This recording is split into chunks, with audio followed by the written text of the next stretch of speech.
うわー、なんか謎の物体を釣り上げております。今日はこれに行き着くまでの過程をご覧いただきます。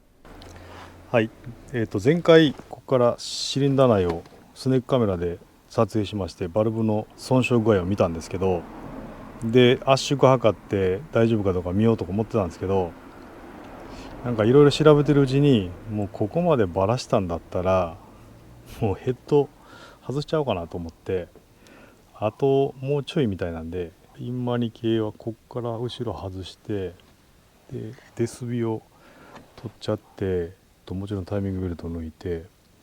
やれば取れちゃうようなんで、もうそこまでやっちゃおうかなと思っております。なんでもうそれやろうかな。はい、もうやけくそじゃないな、ここまでやったんだったらもう外して、ちゃんとバルブも目で見て、必要だったら付け替えるとやってみたいと思います。はい、なんでちょっといろいろ外していきます。その前にまだオイルが入ってるんで、オイルを抜いていきます。改めまして皆さんこんにちは。車いじりバカです。今言っておりましたが、ついにというかやっぱりというか、ここまでやったんだからもういっそのことヘッドを下ろそうという気になりまして、タイミングベルト中毒を卒業して、今度はエンジンバラシ中毒になっていきます。今簡単そうにもうちょいとか言うておりましたが、この言葉に後から後悔することになります。本当懲りないです。最近は取り外したパーツがビートの車内には置ききれずですね、我が家の敷地内の私の唯一の聖域である屋外物置にも入りきらず、徐々に自宅内に取り外したパーツを持ち込み始めているんですけれども、それが我が家ではかなりの不評でして、臭いとかあちこち置くなとか、かなり肩身の狭い思いをしている今日この頃です。さて前回は、私がタイミングベルト交換の時に作業を間違って手動でバルブクラッシュを起こさせてしまった、そのバルブとピストンの状態をスネークカメラで確認していきました。2番シリンダーでバルブとピストンが見事に当たっておりまして、それを私がまたグイグイと手で回したので、その時にできた傷が残っていることが確認できました。冒頭のヘッドを下ろす決心をしたシーンから少し時間は遡るんですが、今回はタイミングベルト交換でバラしたパーツをさっさと戻して、圧縮測定器で各シリンダーの圧縮を測ることにする予定でした。それでバルブの損傷がわかると聞いたからです。それで実は前日に半日ほどかけてその作業をやってたんですね。ただバラしたパーツを戻しているうちに、だんだんと別の自分がですね、おいお前、せっかくここまでバラしたのにこのまま戻しまうんか、次ここまでバラすのいつになるかわからんぞ、またここまでバラすの大変やぞとささやくんですよね。それで半日作業して、タイミングベルトも元通りちゃんとぴったり合わせてはめてたんですが、もう中途半端なことはやめて、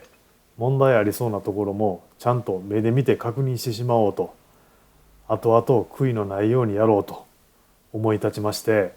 半日の作業をまた棒に振ってですね、ヘッドを下ろすことにしました。先ほどはやけくそやと言うておりましたが、実はこれを決めたのは、動画のコメントでももうやっちゃいますかとか、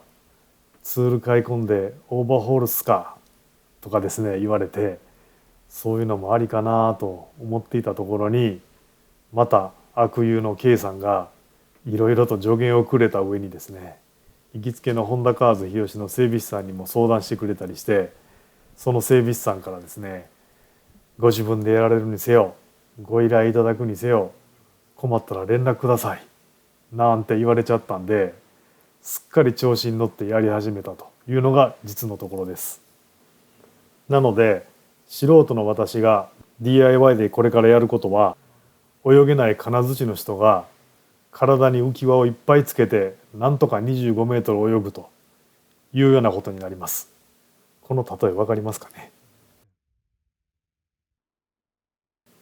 今回も整備書通りにやっていくことにしました。整備書によると、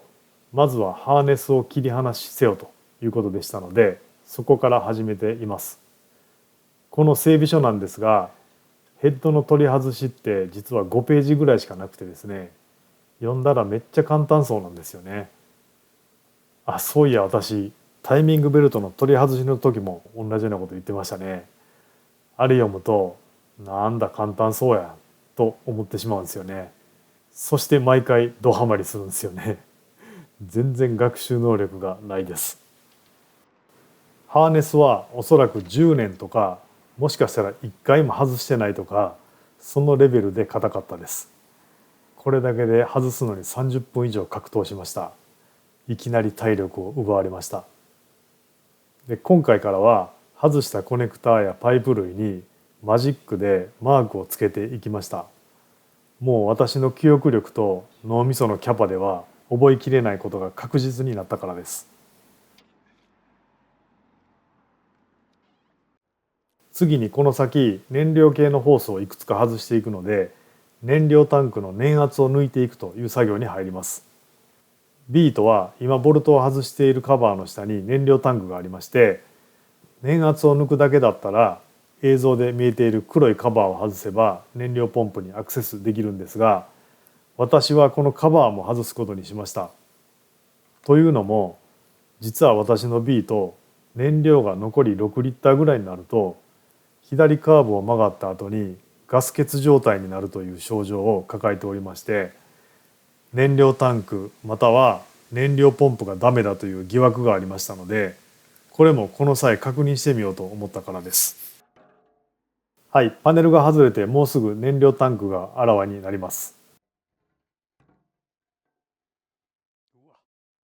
いやー、これ何年分のホコリかゴミか、とにかく汚かったです。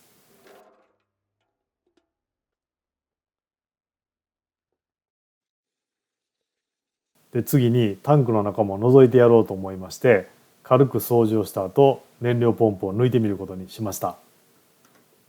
まず粘圧を整備書通りに抜いていきます。このボルトを緩めることで圧が抜けるようです。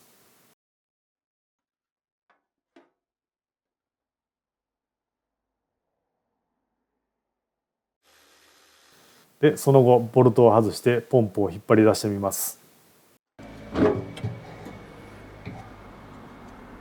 ポンプは新しいですね。前のオーナーさん書いてくれたんだと思う。はい、ポンプは綺麗でした。それでタンクの中を見てみようと思ったんですが、私もこのビートをこの状態にして1ヶ月以上経つのですっかり忘れてたんですが、なんと燃料が満タンに入ってたんですね。なのでタンクの中の錆とかは全然確認することができませんでした。ただ上から覗いた様子としては赤茶けた色が見えましたので、今回の作業が落ち着いたらガソリンを一度抜いてみて、ちゃんと中の錆などを確認してみたいと思います。ちょっと横道へそれちゃったので先を急ぎます。続きましてインジェクターを外していきました。整備書にはインジェクターのカプラーを3つ外せと1行だけ書いてるんですけれども、これがまたまた大変でした。いろいろと格闘してみてネットの情報なども見たんですが、老眼でそもそもよく見えずですね、さらにインジェクターの部分にアクセスする姿勢がめちゃくちゃきつくて、これだけでもう日が暮れちゃいそうだったので、カプラー外さなくてもスポッと抜けるんちゃうかなというですね、安易な予想のもと、このカプラー外しにはあんまり構わず、ひとまず先に周辺の邪魔なものをどんどん外していくという作業に移ることにしました。まずは M トレックって書いてあるこのインジェクターのカバーを取り外しました。ちなみに M トレックはマルチスロットルレスポンシブエンジンコントロールシステムの略ですね。これもこの際せっかく外したので色でも塗ってやろうかと思ってます。まだ動画にできてないんですが、下手くそですがヘッドカバーも塗装したので、これも綺麗に塗ればかなりエンジンの見た目が良くなると思います。楽しみです。いろいろ外していくんですが、ホースなどはもうやっぱり33年落ちの車なんで固着しまくっておりました。それで今回大活躍してくれたのがこのホースリムーバープーラーです。ちょっと名前が噛みそうですけれども、これのおかげで今回めちゃくちゃ時間が節約できました。やっぱり持っててよかったです。次に燃料ホースを外しました。この辺りからもうガソリン臭くて作業していたら頭がクラクラしそうでした。で取り外したホースは脇の方へ口を高くして上げておいておきます。その後固定ボルトを外したらこのバーみたいなやつ、これが燃料のデリバリーパイプなんですけれども、これがインジェクターと一体となって外れるかと思ったんですが、ちょっと甘かったです。まだ何か外し忘れがあるようでした。でこれを外したんですけれども、外した途端こんな感じで燃料が勢いよく出てきまして、エンジンのくぼみが水たまりのようになってしまいました。なんせ燃料タンクには満タンの燃料が入ってますので、このホースからどんどん燃料が出てきます。後ほどゴルフのティーを突っ込んで止血をしておきました。この辺りから本当にガソリン中毒になりそうでした。でもガソリンの匂いって実はあんまり嫌いじゃないんですよね。なんせ私車いじりバカなんで。その後インマニのいろんなものを外してはマーキングをしていくという作業をやりました。整備書ではこの辺りほんの数行で表現されてるんですが、全く詐欺にあった気分でした。嘘つけと心の中で叫んでおりました。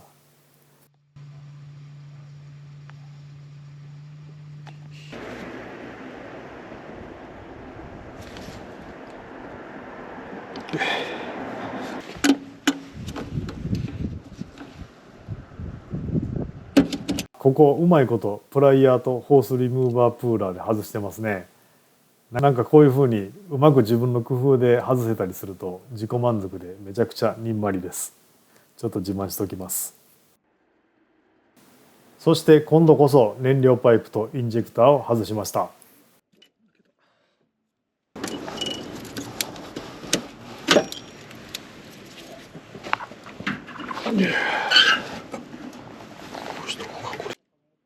今映像で外しにかかっているのはエンジンと冷却水のリザーバータンクを接続しているホースですね。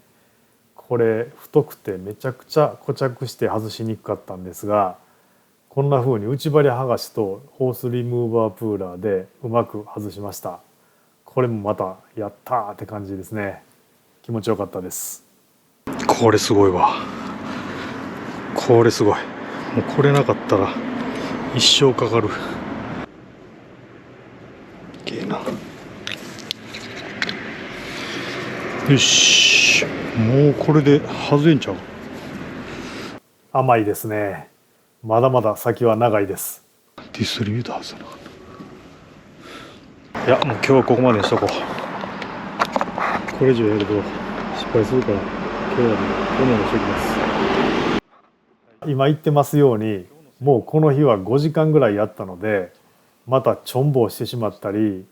怪我をする前に作業を終了することにしました。だいたい1日5時間ぐらいやるともうやめておいた方がいいということが最近分かってきました。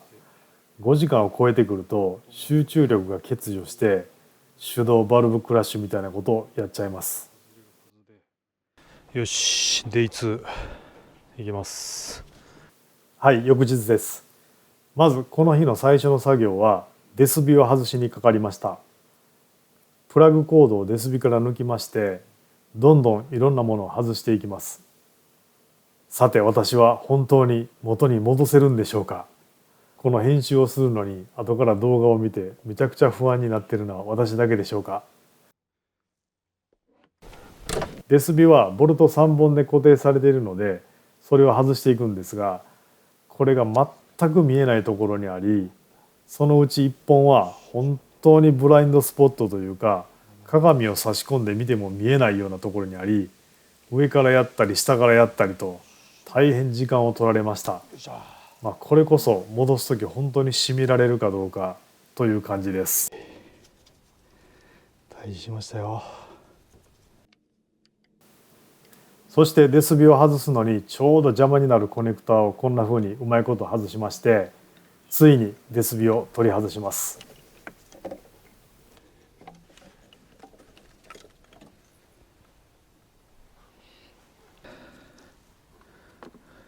はい、一匹小物が釣れたって感じですね。作業は次にエアクリーナーケースを外していきます。このエアクリーナーケースの先にスロットルボディがあります。これはボルト5本ですかねと足のところにあるアクセスしにくいボルトを外して取り外しました。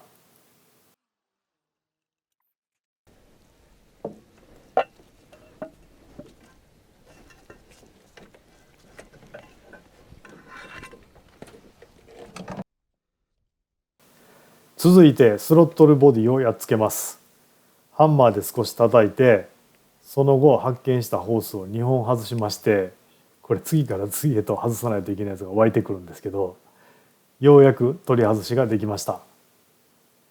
さっきのデスビが小物だとすると、これは中物ぐらいですかねが釣れた気分です。これらを全部掃除しないといけないと思うとちょっと気が重いですが、ぼちぼちやっていこうと思います。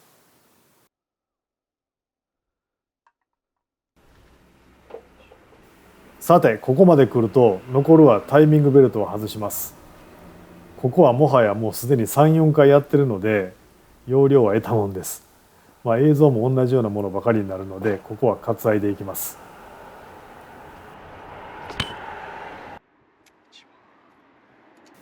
そしていよいよ皆さんお待ちかねのヘッドを外していきます。ビートのヘッドはこちらの図のようにロッカーアームアッセンブリーというヘッドの上側の部分ですね。皆さんこれをカムホルダーと呼ばれてるみたいですが、このバルブを押したり引いたりするシーソーみたいなやつのパーツの一群が一体で形成されていまして、これが13本のボルトで固定されています。今まずはそれを外す作業をやってるんですが、実はヘッド自体を外すという目的だけであればこれらは外す必要がなくて、ヘッドとシリンダーを接続しているボルトを8本だけ緩めれば外せるようになってるんですが、この8本のボルトのうち車両前方側ですね、今見えている側の反対側にある4本がエンジンが前に傾けておいてあるためにボルトの位置も目視できなかったので、これは得意のボルトなめを起こしかねないと思ったので、まずはこのカムホルダーを外してこちらから見えないボルトに少しでもアクセスしやすくなるようにしました。これ我ながら前日にいい感じのところで作業を終えて、この日はまだ頭が冴えていたので正しい判断ができたかなと思っています。あとこの部分を先に外したもう一つの理由として、最後にヘッドを持ち上げて外す時に全体的な重量を少しでも軽くしたかったというものがあります。なんせ私腰が弱いので、本当に重たくてどうしようもなかったらその時点で動けなくなってはい終了みたいになっちゃいますんで、それを避けたかったです。そうこう言っているうちに順調にボルトを緩めていっております。外側から順に内側へ数回に分けて緩めようと整備書にありましたので、その通りにやっております。これ締め付けの時はそういう均等に外側からというのは分かるんですが、外す時にもそういうふうにせよというのはなぜなんでしょうね。接合面が歪んだりとかするんでしょうかね。ちょっと私分かんなかったんで、もしどなたか分かる方いらっしゃったらコメント欄で教えていただけると嬉しいです。ボルトを13本全部緩め終えてカムホルダーを外していくんですけれども、ネットでこの作業をやられた方の情報を見ていると、皆さんバラバラになるからワイヤーとかゴムでくくってから外されているようでした。私もこれなぜバラバラになるかとか理由がよく分かんなかったんですが、とにかく真似しておいた方が無難だろうということでワイヤーでくくっておきました。そしてその後ちょっとこじって外していきました。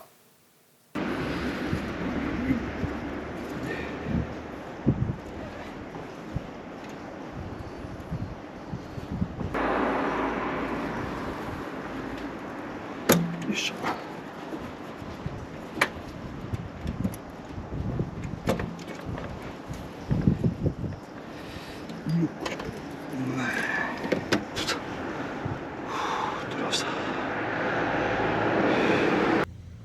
ロッカーアームアッセンブリ取れました。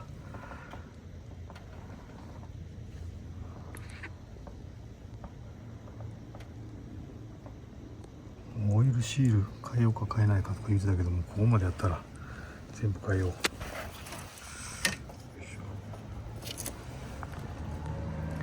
このオーリングですね、劣化して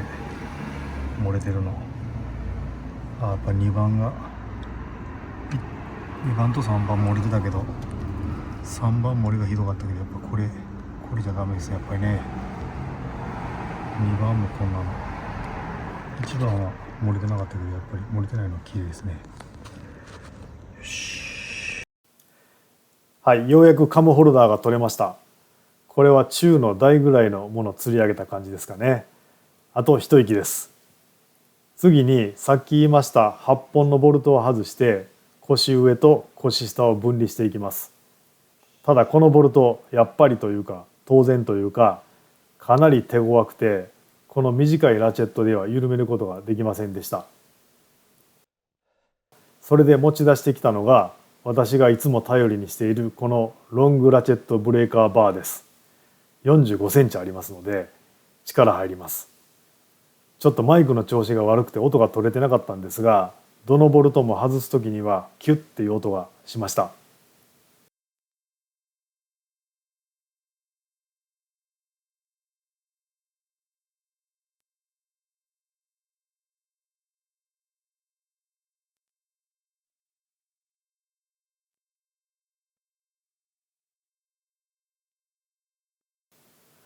これらを全部外しましてボルトを摘出したら、いよいよ今日一番の大仕事、ヘッドを外していきます。これしかし誠に残念ながら音が取れてなかったので、ちょっと臨場感がなくて申し訳ないんですが、ここは自分でもちょっとしたドラマでした。まず緩んでヘッドが動き出したのは良かったんですが、最後の最後になってウォーターポンプ付近のカバーのボルトが1本取れてなかったのに気づきまして、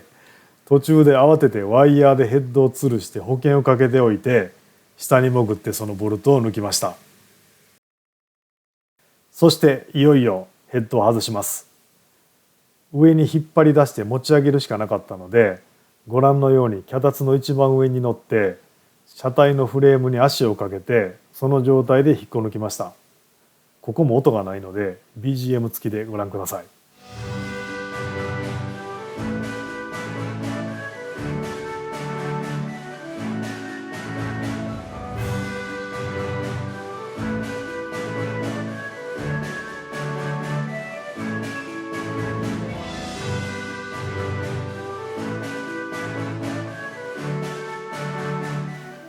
これは何というか久しぶりに大物を釣り上げた気分でした。めちゃめちゃ気持ちよかったです。近づいて様子を見てみます。これが1番、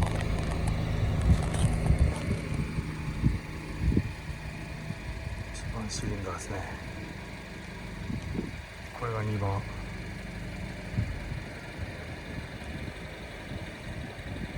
これが3番、ここが私が傷をつけたやつですね。こうやって見たら何ともなさそう。別にこれが1番か、1番と比較しても大して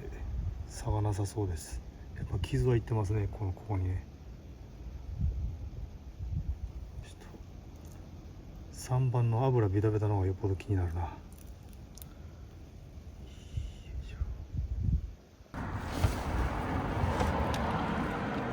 ヘッドを見てみたいと思います。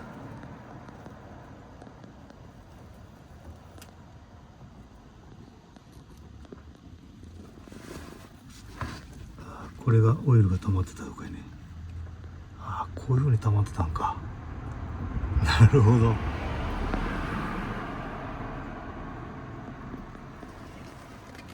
こっちはさっき今外す時に冷却水が入りました。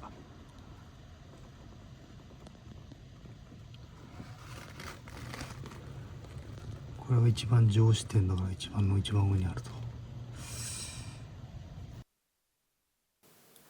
とりあえずこの後インマニを外しておきました。あと液マニ側も外そうと思ったんですが、例のごとくさっぴさびのボルトが固着しておりまして、最後の最後でボルトを一本舐めてしまったので、この日は深追いはせずそのままそーっとしまっておくことにしました。今日はここまでで、次はおそらく外したパーツの洗浄かヘッドの塗装か、そんな動画をお届けするかもしれません。引き続き皆様の応援をよろしくお願いします。今日も最後までご視聴ありがとうございました。動画制作の励みになりますので、チャンネル登録といいねボタンをお願いします。それではまた。